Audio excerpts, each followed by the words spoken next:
ọ bụrụ na ị na-esonyere ihe na-aga n'ihu akwụkwọ ifu na abalị one ma one gara aga ka ozi ndị Sahara Reporters wepụtara na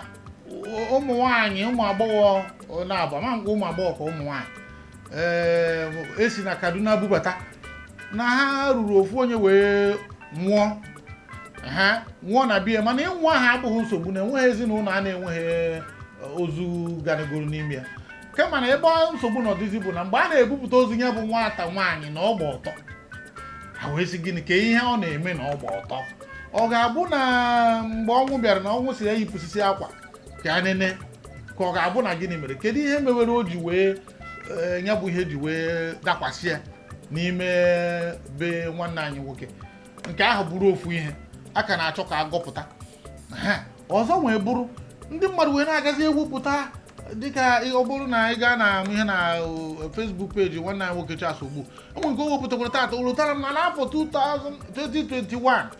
na-enwere mgbe ekwukwara na ndị bịara ịrụrụ Ebonyi steeti gọọmenti ọrụ ndị Nelan Engineering abi consultancy ihe ọbụla si Enugu bịa ebe ahụ na mmadụ ise ndị injinia bịachara na Ebonyi steeti na-anazi ọkọghasị na ha mana ya ma bụ na abịara na ha batara Ebonyi steeti na afọ ozi ha rukwe tata ya bụ ikpe ka na-ada o wee bụrụ na ya na ebe anyị ji wepụta ya bụ ofu onye sịrị na ọ dị ka ọ gara kpaa gị aka n'ọdụ site na ịga jụọ Peter Obi ọdụ ya bụ na agwọ jụrụ Peter Obi ọdụ na-achọ ịta nwanne anyị nwoke bụ Umahi Dave Umahi wee sị biko anụkwu na kwado anyị niile bụ nwanne anyị mana anyị chọrọ itinye ọnụ n'ụbọchị tata ka ị mara ebe anyị na-aga maka na anyị esoghị ndị na-akatọ anyị eso ha akatọ ihe ọbụla na bụ nwanne anyị n'ala Igbo esoghị akatọ ọ dị ka mụnwa ịma na abụ m Chineke person eso m akatọ ihe ọbụla bụ ihe nwanne anyị maka na ụbara ka mmiri mana mụ na Epetike nọ ka m kpọbata ya ka mara ebe ọ na-aga nke Epetike ndị Igbo Ogwumba onye nke m ekene gị deme ịnụrụ ya bụ akụkọ ọdachi dakwasịrị nwanne anyị nwoke bụ Dave Umahi n'ihe gbasara mmadụ ịnwụnahụ ya ụmụaka asị na ha si Kaduna asị na ha si university n'akụkụ ya na ha bụ ndị physiotherapist na ihe na kedu etu isi fụ ya bụ akụkọ nywe ekene m unu isi ọdachi dakwasịrị ya ọdachi na mmadụ ịnwụnahụ onye ọ dakwasịrị ọgụ gbujuru n'ọrụ onye abụghị ezigbo akụkọ nke bụ eziokwu obodo na onye ogbu ka a pụtara jụa si ebe gịnị mere n'ọrụ a ọ sị ebe asị nwoke si na ogịnị kịta ebe ihe onye na kịta ekwubu epepepe mana ọ bụrụ na isi m tinye ọnụ na Umahi na Umaru do you name na confused Dave Umahi but there's Umadi he nweke bụ who akụbara nwata okay kwazi akụbara nwata ka aka ibaga akụbara gị akụbara nwata na ho na amaha m gbo ihe okay so ihe na-ekwu bụ na engineer Dave Umahi former governor no katalo de tokoro Peter Obi agwụ Peter Obi ife mara ya dị ka agwụ icheke ome ncheke Peter Obi politically ihe niile chọrọ ya okwu ome nke chọrọ ka isi akwụ ne mgbe emere impeach all the people je House of Assembly emere impeach ahụ onweghị nke gafere that stage si from House of Assembly wepụ ị na-ekwu na Peter Obi na-eme ihe na-eme o nwere ihe na-esu ya onwe ịda na be Chukwu ma ọ bụ agwụ mana weta na dama agba na ọrakụ onye ọbụla cross party badly politically amọ nọ boje British Sacrament boje na agwuje report onye ahụ iwe ochie onye ahụ ya enwerịrị serious problem mana o so n'ọrụ onye ọbụla ji ọkwa na APC na-arụ ọrụ nke mbụ ị na-arụ nke enyere ị na-arụ ọrụ ịgba Peter Obi stọd ọ gbago na agbata ife na ịmara hụ maka na agbatakọ like o nwere mgbe a na-agba bọọlụ ndị Algeria o nwere one guy na-agba gogo na Algeria nya je enye Nigeria so ọmọ na anyị nwere sombara ọ na-akpọ Bright Omakoro 1010 Bright Omakoro 1010 Bright Omakoro uche gị dịkwa oje ka oje kpa Bright wee gwa na ya bụ 1010 kụọ ya ngwọrọ ozugbo ga ịgwa dị ma ngwọrọ ebire bojebe orthopedic ozugbo maka na onye nwere ka a na-akpụ dị ọkpa ahụ o jere jụrụ Peter Obi okwu mana o nwere Peter zara ya nlaikiri ya Peter sị ya na debate ọchọ ka ha mee one ọhọ candidate ka ọ bụ of a party no ọ bụ candidate ọ not qualified ka ha mee mana ndagba mbụkwa na debate ọchọ ka ha mee bụ na nyanwa je fụ ebe ụzọ adịghị mma ugbu ya nyanwa bịa rụọ ya ozugbo na debate over so ya eje ejizu ike mana ọ kara amachagharị sinsi ahụ ọ na-ekwu the gods na Rose ka ha bịa n'ụsọ ya ọgụ wee si ya je ka ọ gụrụ maka ozi dị na edina anyị mụrụ nwaanyị ka a na-ekwu maka ya gba ọtọ na ọnwụrụ ana ụmụ gị ikpe onwere already before nke nwaanyị si na o nyere ya na arụrụ kọntraktị ya anyị tiri ọnụ n'ime odi na okwe ha akwụ ya ụgwọ emechaa ọ dị ka eji setụzie n'azụ ma nwaanyị ahụ na-emekwu ka onye isi na-adịghị mma okwukọta nke okwu nke ndị si na oyi tọwel na ọma tọwel gakwute ya n'abalị n'ime rumi whatever mana ọsọsọ onye ọbụla onye afụrụ akụkọ ka akpọ mbe ọnọbọ ọdụm di ha ya ajụ nwa ya ajụ Dave ọ gịnị bụ problem gị chọ ka ị mara ụba na o nwere ndị tactically ikwesịghị na ije etere aka mgba o nwere ka o sie ya n'aka o nwere ka ọ bụ n'ife na-eso ka o nwere ofu enyi nwoke nna ya bụ powerful dibịa n'ala Igbo ka ọ sịrata na ya amụghọ na nye ihe a na-akpọ ọgwụ na o mere mgbe ya nọ na skuul mmadụ wee bịa nwụso ya ọgụ so onye ahụ si ọgbọ iwu oyi dị ọkpọ ndị otiri nya nwe obu n'ahịa enu ite n'ala onye ọrụ gbasasịa na-asị o mechakwa ya na mma second time kwa somebody mekwe again ya bully na school kwụọ ya ọkpọ daa obilive na nna ya ka ya nnukwu ọgwụ na anya wee na village jụọ nna ya si ne nna mụọ si anọ na mụrụ ya ụwa na mgbe ọ bịara bifo na-eji obiri kuwu ya so nọọsụ na ewe ọzọ nya ya bịa na mmadụ nda ya egbunwu ya so ọ bụrụ ya o si na be mmụọ wee bịa ezigbo ọgwụ ezigbo ihe ekwupụtara n'ọnụ o si be mmụọ wee bịa ekwenyere m na nke anyị so ife na Peter ọ bụ na ịmara ife politically agbaso na ya mgba ịchọ mee campaign against him mana o nwere areas ịma nje ije ha na that thing agwụsị na ekunite so na mmadụ eji Umahi ka na-akpọdo ịconfuse na ozugbo ezmetike before ekwute ihe na afia ka na chọkere ezigbo afia Umahi Dave Umahi sorry akụbara ọha very good maka ihe njidide oyi maka na orugo mgbe agha singil ji abata ara singil ji abata ga ofu nwoke ka e nyere quit notice kedu ihe butere quit notice na anyụ nshi n'isi window every time a na-anyụ nshi n'isi window oru one day ọ na-aba na anyụ nshi na window na landlord wee si n'elu obi na mpaghara nke na-agbadata osi maka ọgịnịkwa mgbe niile na-enye mmadụ nsogbu osi aha landlord ọ dị mma na ịnọ tata na ọ dị mma na ịnọ tata nke bụ mgbe niile na-anyụrụ nsị ebe a landlord biko ị ga-atinye ọnụ na nshi tata biko bifo ọ mara okwu apụọ n'ihe n'ọnụ mana ebe uche ya na ọdị gbaghachita azụ mere landlord tọ ọnụrụ gbago enu m ozugbo ga-ewepụta ọ ndị landlord a na-enwe ụmụ quit notice asanyegoro asanye na-eme ka shiri ya bịa tinye ọnụ na nshi o chekwara okwu eche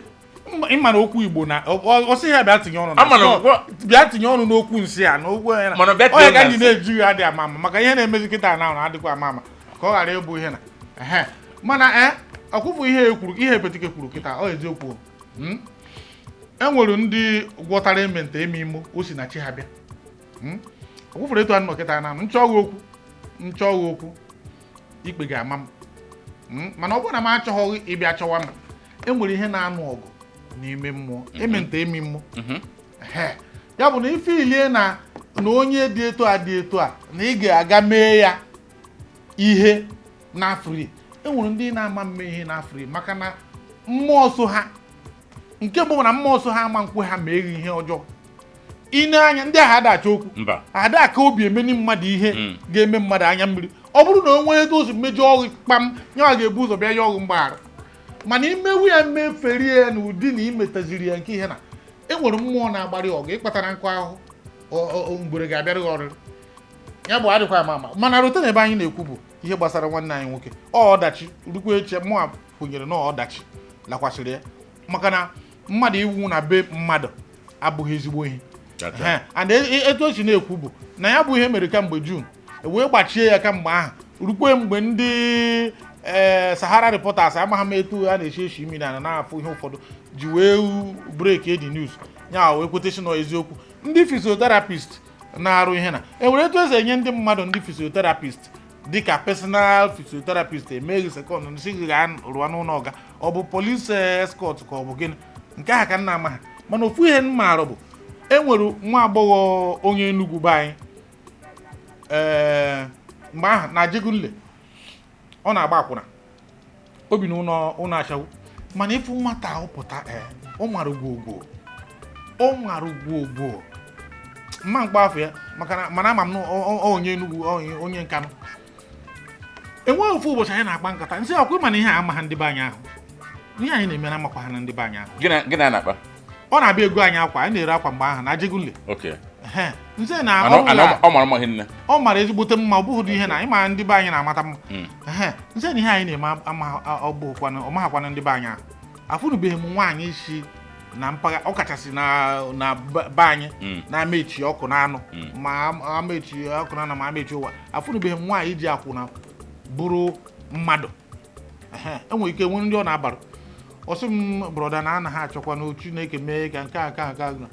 ịma ihe mere o ji kwụsị fana ofu nwa okorobịa siri na be nne ya kunie n'abalị ihe o ji pụọ n'abalị ahụ bụ na enwere ndị bịara na be ha ọ bụrụ na mmadụ na-abụ n'ime ha ga-arahụ be ha mbọchị ahụ ha dị mmadụ 8 nne na nna ha mụrụ ihe ha bi na ya bụ n'ọnụ ụlọ na-abụ o ruo n'abalị ekposacha ute na onye ọbụla arahụ ha bịa chekie nyewa abịa chekie dịka the first one na ọ bụrụ na nye arahụ na kedu ebe ndị abịara ga nwanne m nwaanyị a na-adị na mma wee gaa ya na ndị otu ya nwụcha nnọọ mmanya gụcha mmanya wee gaa rahụ ka ọ rahụ debie ọkpọ ya sị ya na ya na-abịa ọ rahụ debie oru n'abalị ụgbọwa ụfụfụ n'ọnụ tupu a na-ekwu ka a na-ekwu ọ nọ n'ebe ahụ nwụ etu a ka nwanne m nwaanyị ji gachaa mkpomkpo ndị uwe ojii wee resignezie n'ọrụ akwụna mana ihe zọrọ ya bụ na ndị ezinụlọ ndị mpaghara Abia steeti ndị ezinụlọ ahụ bịara si hapụ ha na ha n'obodo ha na-enwere ihe etu ha si achọ jiri ụkwa chọọ ihe dara na mmiri si hapụ ha ka ha chọọ ya achọọ ya wee na-achịte gwa ndị uwe ojii si ha na ihe mere ya bụ mgbe ahụ o so ndị oyi ya gaa ịṅụ mmanya n'abalị na ebe ahụ ka e nyere ya bụ poison ya bụ na ọ bụgoduru na ọ natara na be ya na ọ kara na ọ bụ maka nwa agbọghọ asị na o metụghịkwa ya aka o metụghịkwa ya aka nye na ya edina ha dị n'abalị ahụ na ọ bịara n'ime nderi abalị ihe dịka 12:1 ka o ji rute na ọ gwabụghị ese na ya ga-abịa ya sị ya nsogbu adị o ruzie a na-ekwu ka a na-ekwu nwoke wee nwụọ ya bụ na ya bụ ihe bụ nsogbu kedu ihe mkpọrọ ya bụ nsogbu dakwasịrị nwoke ihe dakwasịrị nwanne anyị nwoke Dave Umahi ọ bụrụ na Peter adị m sure na Peter na onwe ya ama si na ọnyanwa ya bụ ka anyị ghara ịnọ ebe a sị na maka na ọ chọrọ Peter okwu ma ọ bụ na ọ sịrị Peter ka anyị mee na onwe mgbe ọ gara nara Peter nwunye ọkwa egbe ọrụ ndị APC na PDP na NDC ha adịkwa ama mana ekwenyere m ihe anyị na-ekwu na enwere onye agwụ ma ọ bụ chisie na-adị ekwe ka mmadụ chọọ ya okwu mgbe Sọl chọwara David okwu akwụkwọ nsọ si Chineke wee sota Sọl mgbe Abraham mechara tụọ ma asịsị nwunye eruo n'ebe a na-agara ndị a n'ịma ịmafere mma oke ga-ekwe na ịbụ nwunye gị si na ịbụ nwanne ya nwaanyị ndị a wee chọwazie ka ha siri nwaanyị mara mma ịma ndị Araba nwaanyị dị mma na-adị ha mma Chineke wee pịa ha ụtarị wee sị ha ya bụ na ọ bụghị ihe na-ekwu bụ na ikekwe ọ bụrụ na eziokwu na enwere ihe so Peter Obi that's why ọ bụrụ na ọ omeghe m tata akpọ m ya n'ekwentị si ya okwute n'ihe adịghịkwa m mma ma ese ndị erime text ma ọ bụ na ọma mpikikọ adịkwa m okwu ya kwuru ihe na mana ihe m na-agwa bụ na ihe abụọ ọdachi dakwasịrị nwanne anyị nwoke anyị ga-ekpere ya ekpere ka Chineke nye aka ka o si na ya pụta maka na mgbe niile nwaanyị ịnwụ na be mmadụ gbara ọtọ ọ bụghị obere ihe mana ebelivuru m na nwoke abụghịzi ihe na ọ gwabụ na anyị bifo sị na echụkwụdo ịchụ nwaanyị na a ga-achụ na onye dịka Natasha na ọ bụghị nwaanyị nke ọzọ dịka ikwikwi ka a ga-eme ihe na onye chọọ na iri azụ rie nke gbara agba ebe a ka okwu m na-agadebe adịkwa ama maka etu anyị si enyeghị anya ọ dị m ka ichewego ihe arụrụ ana kama na achọrọ m ịkpọghachite obi ka ị ghara inwe obi gbagọrọ agbagọ n'ebe Dave nọ ka anyị kperie ekpere mara na ọdachi dakwasịrị ya. No, nke bụ eziokwu na Dave nwanne anyị nwoke going to Minister of Works. Ọ nọchiri anya ndị Igbo na ya bụ cabinet. No, nke bụ eziokwu na ọ nọ good position despite mgbe ụzọ ọrụ na n'Igbo. Idisho. Kesa dị ọrụ go. Amana ma bụ supervisor, amana m ebe Coastal Highway ọgafe amụbe nna gị. Orubedi na 30 kilometers na ọgwa ka enwe plan in present future. Not na future, not na present future. Na-abịa anyị Igbo. Amadịkwu esekwuru mapụ ebe ọ gara amaghị m ebe ọ gara. Okay. Mana ihe ma bụ na ya bụ ihe na dịka Second Niger Bridge ndị ga-arụcha ya bụ Coastal Highway nwere ike ọ bụrụ 5 next presidents or administrations. Maka a ga na-eji ya na-eme budget,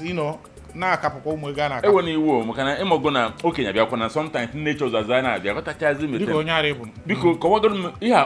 ọ Coastal High Fraud ka Coastal Highway maazị m nke bụ ezigbo afịa. Highway itinyezikwa ya fraud na akpọrọ ya highway. Itinyezi ya fraud mana a maara na ihe niile bụ workshop ebe ị na-arụ bụ isi eri. Ya bụ ọ bụrụ na contract bụ 10 million ime ya 20 million nke a bụ uru. Okay. So ijiri ya na-arachakwa ka adị. All these boys a na-eme ha na-esetụrụ ha na. Okay. Ka ebe ya ji esetụrụ ha na. Coastal Highway. Ọkwa gwa akpọrọ nke ahụ esokwe n'okpe ya. Mụ kpọrọ na ana m ajụ ajụjụ asị m Coastal Coastal Highway. Ị na-ajụ ọmụ a ihe mere award contract. Ihe edere n'akwụkwọ bụ Coastal Highway. Onye ka na-ajụ ịtụ ịkọwa anya kịta nghọta na Coastal Highway. Wuo ya. Coastal Again Coastal Highway. Okay. Sorry. Okenye abịa. Ọ bụghị okenye, ọ dịzikọ imbe na-achọ ibe. Nke ọ bụla ya bụrụ nnọọ. Ọ na-abụ na mma nwunye nkịta na na-asị m. Ọkwọ clean the drunk onye pụta na stage. Ụmụ ekwu okwu chọsị ka m gwa na eziokwu na ihe ọ bụla ya kwukịta bụ under influence of alcohol. So iwe chasị na ihe bụ under the influence of imbe ọ kakwu mma. Mba nwoke mpụcha ya eze. Aṅụrụ m estate. So ihe mere na Dave nwanna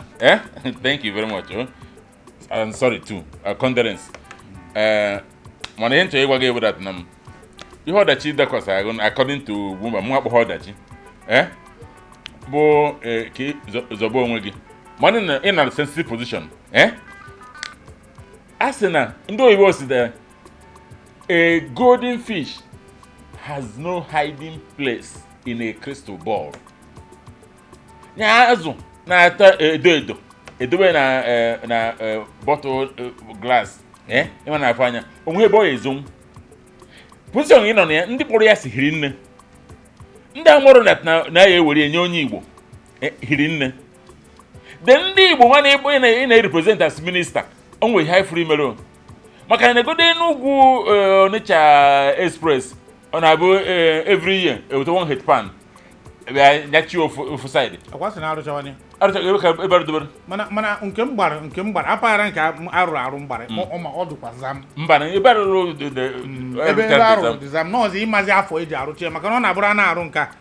ịma a na-agụrụ n'iji ọzọ a na-eghe before nke ochie mebigo Nigeria ka anyị nọ. So na as a minister, as a serving minister o kwesịrị ịbụ ya priority na iri tuo asị na ewuzu ilerụ na ihe ime na Igbo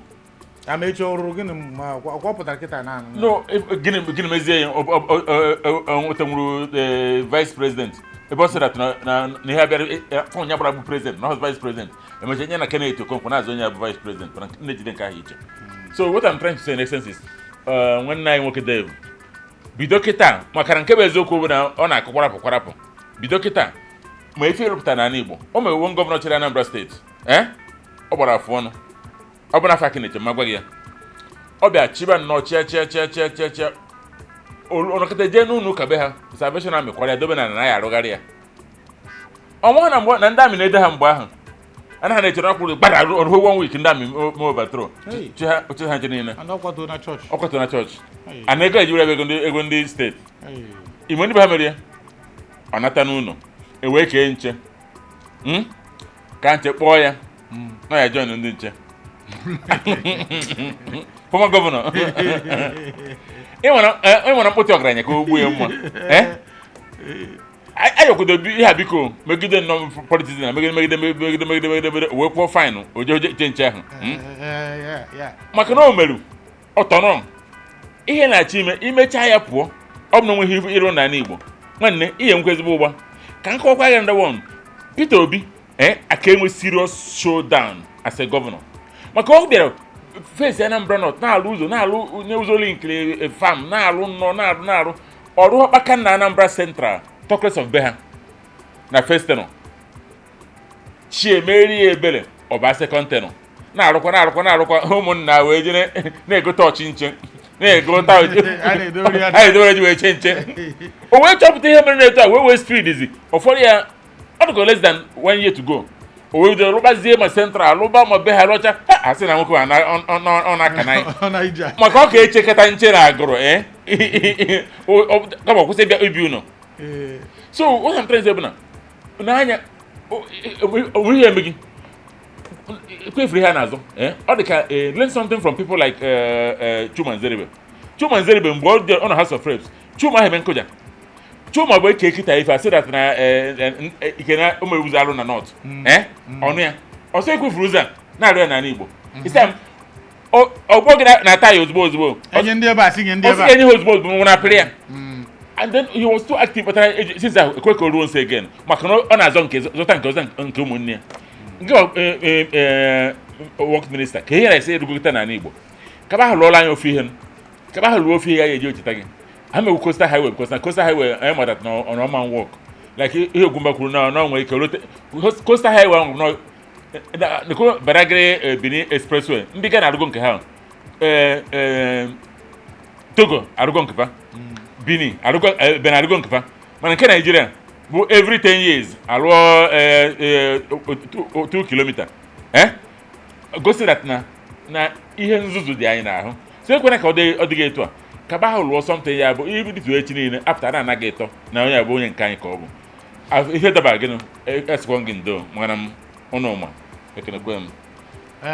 obikonu etu ọbụla ochi dị ihe anyị ji bụrụ ndị Igbo bụ onwe nwere onye ihe dakwasịrị achịgodi ya na ndị ụkara obi emechazikwa mgbe a na-atụziri egbe ọkụkọ ajụwazie ya ihe o ji pụta n'ezi maka na ọ bụrụ na asị ka emewe kịta na o nwere ike omee okpuru obi ya bụ nwata amazụ ike na ndokwa dịka o kwuru Dave na onwe ha gosi gaa mee na autopsy ka achọpụta ihe gburu nwata kama na nsogbu bụ ike o ji mechie ọnụ kamgbe ahụ bụrụ ka Sahara Reporters kwuru ka ọ bịara kwupụtawe ọzọ bụ ọdịnakwụkwọ iwu na ndị na-arụ na Federal gịnị hospital ka gịnị University Hospital ga na-ese ndị mmadụ physiotherapists ya bụ ndị na-adọtịcha aka na-eme ihe na a ga na-ese ndị ha to private individuals or government officials ọ bụrụ na ha na-eme ekwuzie m ụdị nke m chọrọ maka na okenye abịana m n'ahụ enidiri m ndị ga na-agbatịcha m ọkpụkpụ ọzọzi bụ kedu ka ya bụ nwata ndị bupụtara eji ebupụta ihe tinye ya akwa ọ bụrụ na e nwere etu o si yisi akwa mee exercise n'abalị ma ọ na heat dị owe yisi ka e ga-eji bupụta ya gbanwe ọtọ na-eyinye ihe akwa ọ ndị a ka a ga-akpa ogwu n'anya mana etu ọbụla o si dị epụtịka ọkwụ na-adị ya a sị na nwaanyị na-eke ogiri ma iji je nya kpọrọ ka onye na-ekwu ogiri ebe a ma anya bụ Dave ma ndị ji ebupụta ozu bụka o nwere ike ọ bụla setọp ka emerie nwee ike ọ bụla aka ya dị mana onye ọbụla ga-eme setọpụ n'ime bie onye ahụ gịnị ka onye a jere ime bie ya bụ ihe kwesịrị ọzọ gịnị ka nwaanyị a jere ime n'ime bie physiotherapist ndị na-agba Dave na onwe ya bụrụgo okenye adị mana ọ na ịga na saịtị nke achị saịtị nke aga nke azụ ọ bụrụ na ka m nyezere gị aka ebe a ị na-achọ ịga kịta ọ bụrụ na a kpọrọ ha ka ha nye aka gbatịa nwoke ọkpụkpụ n'abalị ọ bụghị arụ maka na nwoke rụchaa ọrụ like this ọ ya kpatara ọ na-eji bụrụ nwoke gbadawa na eji ọ chọrọ nwa obere wa pinopino ọ ga-ejibu ya na ya na-eme ọ bụ tata ka o bido ya bụ ka ọ ghara ịbụ na ihe a ga-eji mee na nna m bụ ihe ofu nwoke bịara na-asị onye ka mee nke a ogogo na-eso ọrụ ụma onwesị ya nwoke m mechie ọrụ ọ bụrụ na nwata ara ha nwaanyị ọ nwee iwu ka ọ ga-ara mba si hapụ ya na otogo ọ bụrụ ha na mgbadiko ogbo oge na-akwụzi ọtọ emere ya ihe ọ bụ saịn nwoke m na orugo mgbe ị ga-atinye m n'ọrụ si ebe ya gaba ọrụ adị ama m so na ị sọpọtụrụ achọ physiotherapists isi Kaduna butere ya na nwe nke nna n'Igbo ebe ọ bụla o si bute ya bụ ndekwa na anya na-esi obodo Igbo agwaghị na onye ọcha bụ ihe na-eche nche na beji Igbo obodo na ọkwa na-ebu ọka esendịrị jo onye ọcha bụ ihe na-eche nche na beji n'aka ọtụ flawa na beji mmụọ obodo mgbe anyị pere mpe ebe ọ bụla esi bute ya na bụrụ bụ na enweghị na-akọtụ flawa ọdịna Enugu akụ na-enwere ebe a na-ada akụ flawa ịchọkwa na ịchọkwa ịgbarị ndị Enugu ya nye unu quit notice na imirikiti ndị Anambra kwara Enugu ga ha cheru ebe ọbụla ife flawa ọnụ ndị Anambra bi na ka ị na-akọta eziokwu agwago ngụ nkeji ime obodo onye ka o ji oche onye akọtụ flawa chọba onye ọcha onwe bụrụ maka akọtụ flawa o nwere ka gbuo chere akwụkwọ nọ nri elu hapụ ya ka ngaji echi ịra ka mụ na ndị Enugu Ugwumba ọ na ị na-anọkọta ike ọriwa akụ ịra ka mụ na ndị Enugu unu ege na mụ na ya ọnụ mgbe ntụkwu na anụ ihe kwuru m na-kemesi anụ